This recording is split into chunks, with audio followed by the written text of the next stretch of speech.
ஒரு 4th standard படிச்சுட்டு இருந்திருப்பேன். அந்த ஒரு டைம்ல எங்க அப்பா மைக்கேல் ஜாக்சனோட ஒரு சிடி கொண்டு வந்து அவர் போட்டு பார்த்துட்டு இருப்பாரு. நானும் சும்மா உட்காந்து பார்க்க ஆரம்பிச்சேன். பார்க்க எனக்கு ரொம்ப எக்ஸைட்டடா இருந்தது. அண்ட் 7th மினிட்ல கரெக்டா அவர் ஒரு விஷயம் பண்ணுவாரு. அதோட பேர் தான் மூன் வாக்.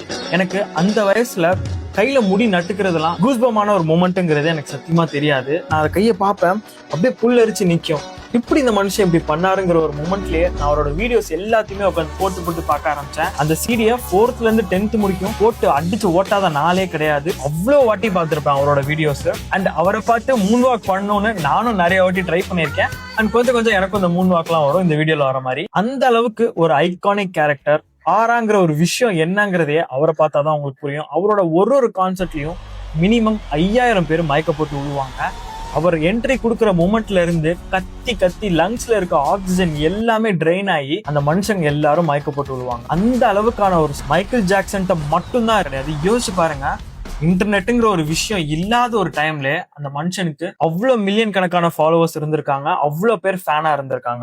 அவரை பத்தின ஒரு படம் தான் இப்போ ரிலீஸ் ஆக போகுது தியேட்டர்ஸ்ல April 24. எனக்கு ரொம்ப எக்ஸைட்டடா இருக்க ஒரு படம்னா அது கண்டிப்பா மைக்கேல்ங்கிற இந்த படம் தான். மைக்கேல் ஜாக்சனோட பயோகிராஃபிய படமா எடுக்கிறாங்க. உங்களுக்கு மைக்கேல் ஜாக்சன் பத்தின மெமரிஸ்னா அந்த விஷயம் உங்களுக்கு சொல்லணும்னு ஆசைப்பட்டீங்கன்னா நீங்க கமெண்ட் செக்ஷன்ல மென்ஷன் பண்ணுங்க. நானும் அதை படிச்சு பார்த்து தெரிஞ்சுக்கிறேன். எல்லாரும் படிச்சு பார்த்து தெரிஞ்சுக்கிறேன்.